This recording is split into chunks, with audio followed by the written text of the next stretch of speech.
So when you start guiding your students to think about an issue or think about maybe a select few issues that are important to them or they're interested in, I can tell you what Miss McWilliams and I did last year, which was we created documents that had the issues listed and then had links to videos for our students to go through.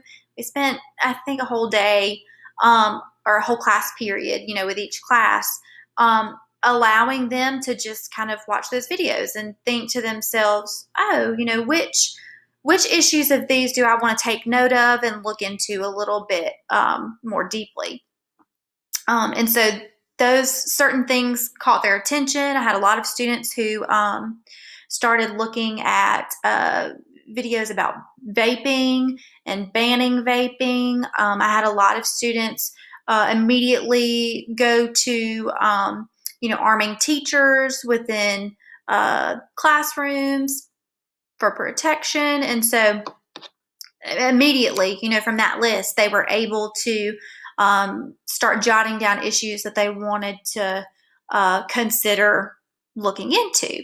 Now, KQED has actually posted lots of new resources and graphic organizers for students to use if you would rather look over those and think, oh, those may work better for my students, instead of providing them with a ready-made list. Especially if you have students in high school and you think that they are mature enough to handle kind of looking up some topics on their own. With my sixth graders, I wanted to steer away from certain topics, and so I went ahead and provided them a list.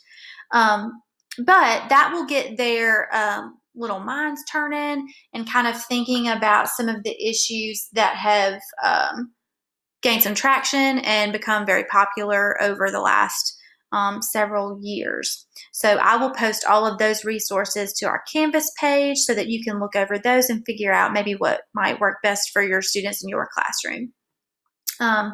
Once you move on from getting them to think about just a few topics that they kind of want to hone in on, of course, they're going to have some evidence to back up their opinions about what should be done about those issues.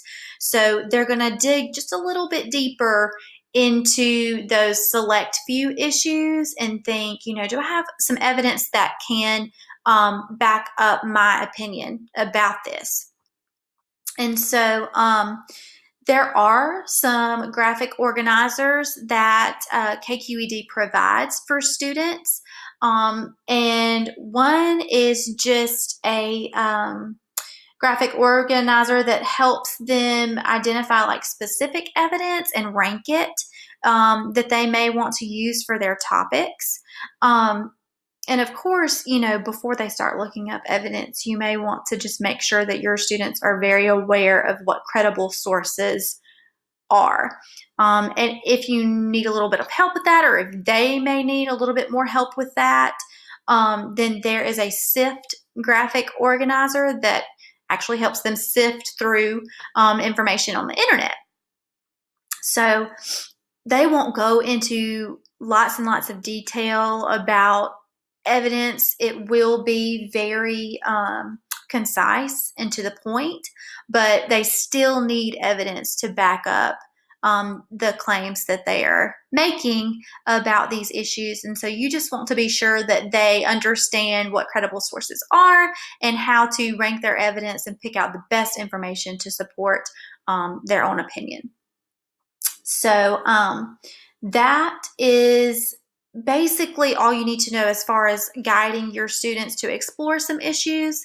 And you will find all of the resources that would be helpful and that are available to help you in doing so.